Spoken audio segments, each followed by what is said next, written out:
And it's funny, too. It seems that bassists haven't really jumped on this thing like the guitarists have. I'm passionate. Dude, I'm a tech guy too. I love keyboards. I'm just like him, man. I'm also passionate about synthesizers. I'm passionate. And I want to put together a set like that too. But I still haven't had the chance to spend some good time experimenting and testing things like that. But of course I want to. I don't think they're in the top fuckies. I don't think so. I think the following... I think for them, I actually have about 3 line 6, for example, which was the closest I got to digital, messing with something. But for the bass, man, there are some low regions that you can only get with the wind that's on the side. So when he says he's wearing headphones and has the amp next to him, what he's hearing from the bass actually is exactly. And that's what makes it just like the thing with the kick drum. The guy's playing drums and he's got headphones on and he has some drum seats that vibrate. In a good way, there's a rug. There's a rug because that's what makes the difference. Just that in the low region we can't hear, right? So, you're probably going to take the Mini, the Cortex? Dude, I'm going to take anything. One less amplifier. Yeah, man, I will. You sold Alan there. I already sold my soul along with GUTHRIE GOVAN. Did you see? I saw that. He said, yeah, I sold my soul. Dude, and another thing, man, I'm just going to say this. The sound of the guitar is psychological. If you turn the level up enough, for those who are here, it's already something else. Even with the best amplifier turned down, sound is indistinguishable. You won't know if it's digital or analog. Now, we went to check out the Lukather. I didn't see the Lukather, but I loved it. Because the guy's the owner of the band, man. He had 2 L's there. Brother, that time, you can see there's a hell of an engineer there and the amp is really loud. Of course, man, the owner of the band only has that. The rest? Yeah, you said something, right? The owner of the gig is one thing, right? And it's following along. It's because I told you that one. Thing is me counting on Pender. You like it good, always for hot rod. I have to have a hot rod, you get to the place. Or there's a valve, it's bad. This isn't Brazil, right? We just start working at a high level. So, without touring with Jovan Cara, Beckline is all me. Sorry, Beckline is all ours. Come on, it's different.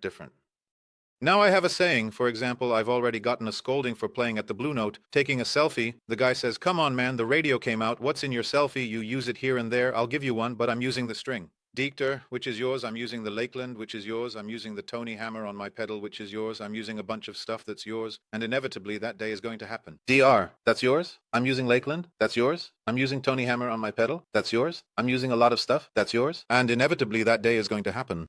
I'm going to play at a festival there. In BC, I'm going to Europe with Jovan. There's no way to be 100% with Aguilar all the time. You have to understand that old talk about being artistic again. You have to be flexible. In your case there, because many times. Yeah, otherwise it doesn't exist. So, okay, if he wants that, he's going to have to give me some money so I can pay for it. The cost of this is on me, which is excess weight to check in case I have to carry it with me all the time, and I need to have some money to move this along with me. No, there isn't. We work like this.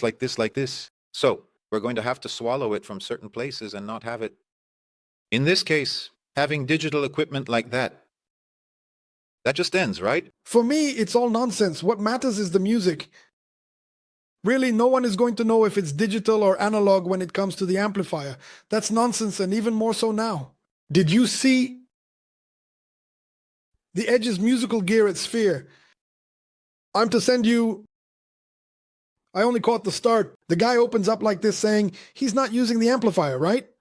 No, he said like this. He's using these little pieces here that he loved the sound of.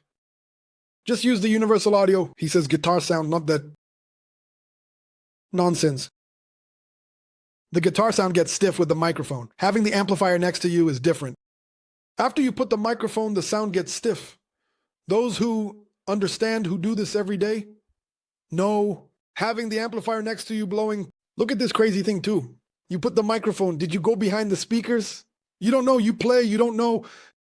That's why when the guys do a B of these camps, no one knows because the Miku on E is just one here on the side. Now, the amp, the way it was, I want that. If it's possible to do that, I would love it. Look at crazy thing. You see that? He's very far from the edge to be a guitarist compared on a shelf of guitarists like Alan Roseworth. What we're talking about. He doesn't fit into that category. But what is his importance for the global guitar sound? Much greater. Look, man, you know how much you really have to play to be truly important for where you're being called to be, right? What is your role in the job you're in, and what does that represent, right?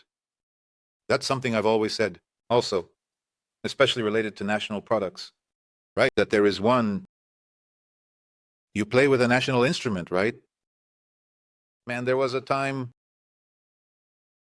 he produced a DVD of Yumir Deodato that we recorded at the Sala Cecilia Mireles through Bicho Fino.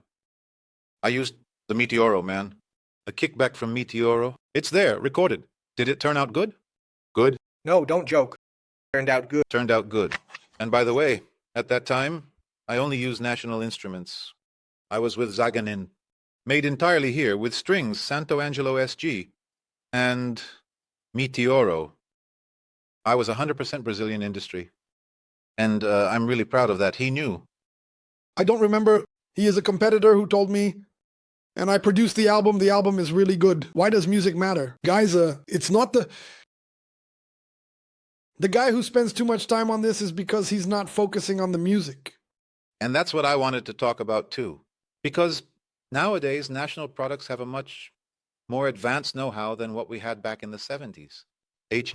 So, like this, there are good national equipment, there are good national pedals, there are people making good stuff, yes, a lot of people. The problem is that we still have this place of being rude, of having a poor understanding of what this represents. The guy looks at you. If you're not playing a fodera, you're not in the band. I saw someone say on your podcast that some producers didn't think it was cool if you showed up with an instrument like this or that.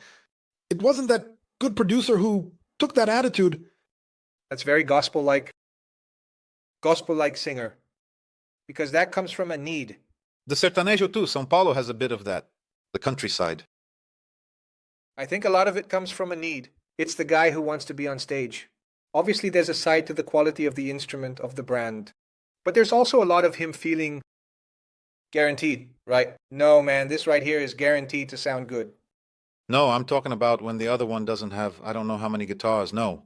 Leo has 30 guitars. The other one, that guy, the other one has, I don't remember that he has 30 guitars, Paulo Lessa.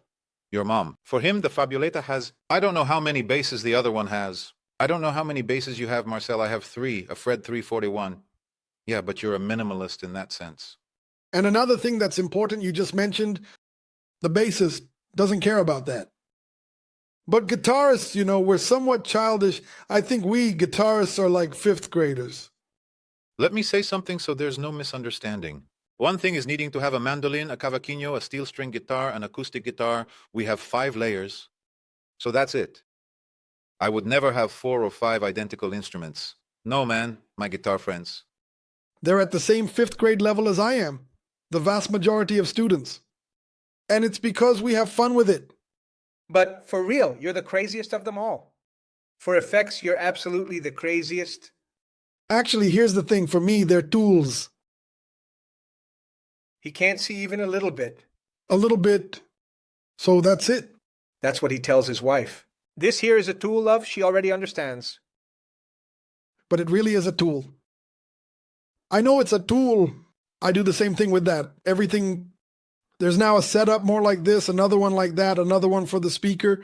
That's right, indeed. That's right. But what I'm saying is the absurd. The absurd doesn't need it. The absurd collector doesn't need it. There's the guy who buys everything that comes out. He buys. No. I don't just buy when it comes out. What's good is no. You're not the one who buys everything. You're a little bit in the category, a little bit below, almost everything. Category almost expensive. My dream is to have a guitar that I plug in and it just works like that. Everything from the fractal, from the quad, just plug it in because I can't take the same thing anymore. It's been a struggle for me. I wouldn't be able to open a door in a wall and come out on the other side in the instrument store. But now you have the problem solved. You have the Mini, right? A Rano. A little thing this size. But you're not taking any pedals either. Don't know. You have to stay. If you do that, just take this one. I'm thinking about whether I can do a show just with it. You're going to show off, huh? It's going to sadden many, but take one out.